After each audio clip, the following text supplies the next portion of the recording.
শিক্ষার্থী বন্ধু, আজ আমি তোমাদের জন্য সমীকরণের একটি গুরুত্বপূর্ণ অঙ্ক নিয়ে আসলাম। অঙ্কটি হলো এক্স প্লাস 5y সমান হলো 24 এবং এক্স সমান হলো 3y হলে ওয়াই এর মান কত। এখানে যেহেতু ওয়াই এর মান চাইছে, তাহলে এক্স এর মান আমরা বসাবো, আর যদি এক্স এর মান চাই তাহলে ওয়াই এর মান বসাবো আমরা। এই অঙ্কটি দুই ভাবে করা যায়। এখান থেকেও এক্স এর মান বসানো যায়, আবার এখান থেকেও এক্স এর মান এখানে বসানো যায়। তাহলে এখান থেকে যদি আমরা এক্স এর মান বসাই তাহলে এখানে একটু জটিল হয়ে যায়। যেহেতু এক্স সমান 3y দেওয়া আছে, তাহলে এই মানটা যদি আমরা এখানে বসাই তাহলে আমাদের অঙ্কটি আরো সহজ হয়ে যায়। এখানে দেওয়া আছে হলো এই হলো এক্স প্লাস হলো 5y সমান হলো কত 24। এক্স এর মান কত দেওয়া আছে 3y, আমরা এক্স এর পরিবর্তে এখন 3y বসালাম।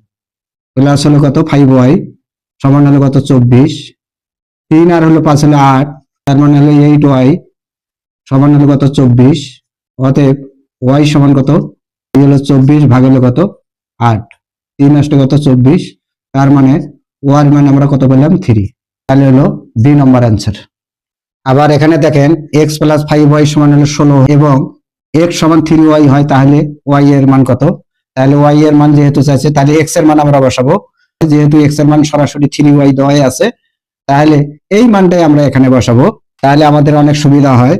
যেমন হলো এক্স প্লাস হলো 5y সমান হলো কত, এই হলো 16, এক্স এর মানে এখানে কত দেওয়া আছে 3y, এই আমরা 3y বসালাম, প্লাস হলো 5y সমান হলো কত 16, এই 3y আর 5y হলো 8y সমান হলো কত 16।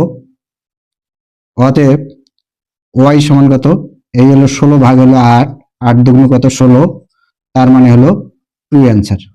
তাহলে হলো ডি নম্বর অ্যান্সার। এই রকম বিভিন্ন পরীক্ষায় আসা গুরুত্বপূর্ণ অঙ্ক পেতে চাইলে আর্ট অ্যান্ড ম্যাথের সাথে থাকো।